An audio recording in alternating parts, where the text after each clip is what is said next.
अगर हम हाल ही में नेशनल सिक्योरिटी थ्रेट की बात करें तो सबसे बड़ा जो थ्रेट उभरा है इंडिया ही नहीं पूरे वर्ल्ड के सामने, हम उसको साइबर सिक्योरिटी बोल सकते हैं। Cyber security threat cyber attacks के कारण हमें देखने को मिलता है और इसी मामले में एक बहुत बड़ी न्यूज आ रही है न्यू दिल्ली से, जहां के गवर्नमेंट ने एक्सेप्ट किया है कि हाल फिलहाल में इंडियन एयरपोर्ट्स को टारगेट किया गया था एक कॉम्प्लेक्स और सोफिस्टिकेटेड साइबर अटैक के द्वारा। इस साइबर अटैक का ऑब्जेक्टिव था कि जो फ्लाइट्स और एयरक्राफ्ट्स उड़ रही हैं उनका जो एक्चुअल लोकेशन है उनको मिसगाइड करके कुछ एक्सीडेंट जैसा करवाया जा सके। इसको हम जीपीएस स्पूफिंग बोलते हैं। तो क्या है जीपीएस स्पूफिंग, कैसे ये थ्रेट प्रोड्यूस करती है किसी भी एयरक्राफ्ट के खिलाफ और कैसे इसका यूज टेररिस्ट एजेंसीज या फिर एक्सटर्नल एनिमीज करते हैं, आइए इसको समझते हैं पूरी डिटेल में। तो सबसे पहले अगर हम पूरे मामले के ओवरव्यू को देखें तो रिसेंटली ही सेंट्रल गवर्नमेंट ने इसको एक्सेप्ट किया है कि हाल ही में इंडिया के 7 मेजर एयरपोर्ट्स पे इस तरह के GPS spoofing related cyber attacks देखने को मिले हैं।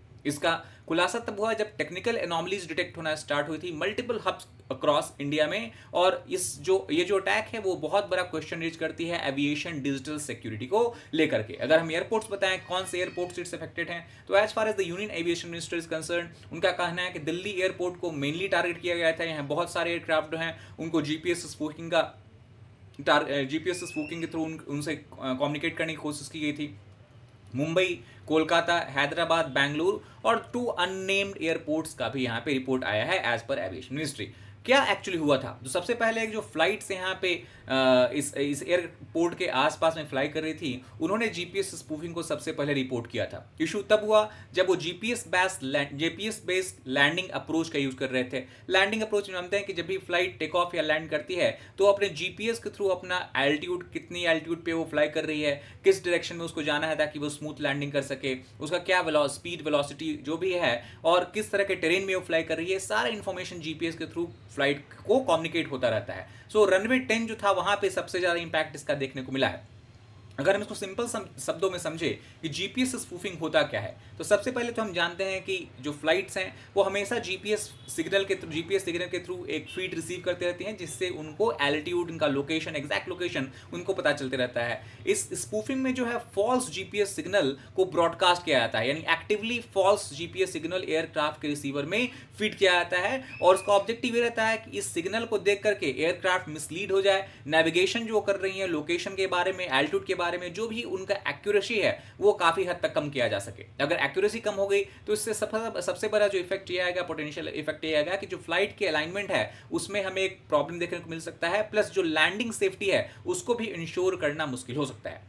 Before going further in this particular video, I would want to bring your attention to the fact that Legacy IAS Academy, we are going to soon commence batches. The regular weekday batches are going to start on 15th of December, while regular weekend batches are going to commence on 6th of December. In this particular batch, we ensure comprehensive coverage of GS paper, one-to-one mentorship and doubt-solving session. We also encourage students and aspirants to have regular interactions with educators to be on the right track as far as clearing of this examination is concerned. We believe that UPS requires integrated approach to clear prelims mains examination, and that is why we encourage students to participate in daily mains answer writing practice right from the beginning, so they can go and attempt mains answer examination with full confidence. You also know that analysis of one's strengths and weaknesses can pave a way for success, and that is why we have incorporated test series for prelims and mains examination. We also ensure 360 coverage of current affairs. If you want to know more detail about these programs, you can you can click the link in the description box of this particular video. You can also give a call to the number being displayed here, and you are most welcome to join our Legacy IAS app, which will also help you in clearing this examination. Now coming back to this particular topic, अगर हम बताएं कि government का response कैसा आया है, तो response जो है cyber attack, obviously cyber threats recent हाल के दिन में हमें बढ़ता हुआ देखने को मिला है, बट एज पर गवर्नमेंट कोई कैंसलेशंस या फ्लाइट ऑपरेशंस में मेजर डिसरप्शन अब तक हमें देखने को नहीं मिला है। उसका सबसे बड़ा कारण ये है कि जैसे ही इस बात का पता चला कि जीपीएस स्पूफिंग जैसे अटैक्स किए जा रहे हैं, इंडियन एयरक्राफ्ट को टारगेट किए जा रहे हैं, तो कंटिजेंसी प्रोटोकॉल जो भी है गवर्नमेंट का, साइबर सिक्योरिटी टीम का, वो ऑलरेडी एक्टिवेट किया जा चुका था, और जो कि एयर ट्रैफिक कंट्रोल है उन्होंने सेफ बेसिकली कंटिन्यू इंश्योर किया कि जो है सेफ वे में फ्लाइट्स फ्लाई कर सके और at the same time land कर सके। साइबर सिक्योरिटी कंसर्न अगर हम देखें तो बहुत इंपॉर्टेंट है, क्योंकि एयरपोर्ट सिक्योरिटी जो है, एयरपोर्ट इंफ्रास्ट्रक्चर, एविएशन पूरा सेक्टर अगर हम बोले तो वो कहीं ना कहीं क्रिटिकल इंफ्रास्ट्रक्चर की तरह इंडिया में डिजिग्नेट किया गया है। Apart from that power sector अगर हम बात करें, मिलिट्री डिफेंस की बात करें, टेलीकम्युनिकेशन की बात करें, तो apart from these all of these are critical infrastructure. और मेनली कोई भी जो साइबर थ्रेट होता है, अगर लार्ज स्केल थ्रेट है तो लार्जली इन क्रिटिकल इंफ्रास्ट्रक्चर को ही टारगेट करता है।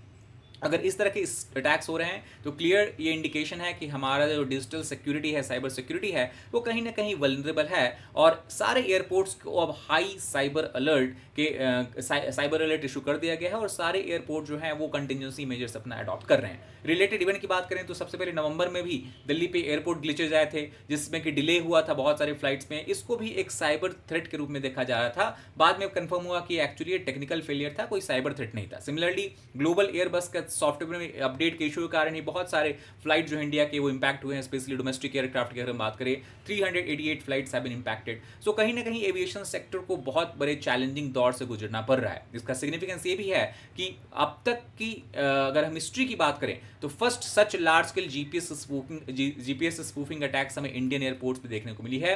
ये क्लियर कट स्ट्रेस करती है कि हमें cyber security, specially aviation related cyber security है, उनका मॉडर्नाइजेशन करना होगा। It also encourages us to push for stronger anti-spoofing navigation system, क्योंकि सबसे बड़ा अगर जीपीएस स्पूफिंग हो रहा है तो जो जनरली सिग्नल्स होते हैं वो बहुत स्ट्रॉन्ग सिग्नल्स आते हैं। अगर हम GPS system, original actual GPS system की बात करें तो वो काफ़ी हाई रहती हैं एटमॉस्फेयर में। अगर हम स्पेस में अगर बात करें तो इस वजह से उनका सिग्नल वीक रहता है। तो इस तरह का अगर हम कंपेरिजन करें तो समझ में आ जाना चाहिए पायलट्स को कि whether the signal they are receiving is spoof signal और एक्चुअल सिग्नल। तो इस तरह की ट्रेनिंग की भी जरूरत है एयरक्राफ्ट पायलट को, और बेसिकली हम बोल सकते हैं कि उनमें अवेयरनेस क्रिएट करने की भी जरूरत है। एम्फोसिस जो होना चाहिए वो रेजिलियंस क्रिएट करने में, ताकि डिजिटल इंफ्रास्ट्रक्चर जो हमारा है, क्रिटिकल इंफ्रास्ट्रक्चर है, उसको हम इस तरह के साइबर थ्रेट्स और साइबर सिक्योरिटी साइबर अटैक से प्रोटेक्ट कर सकें। That is all for this particular video. If you like the video, please like button, share with friends, and subscribe channel for more such content. Thank you very much.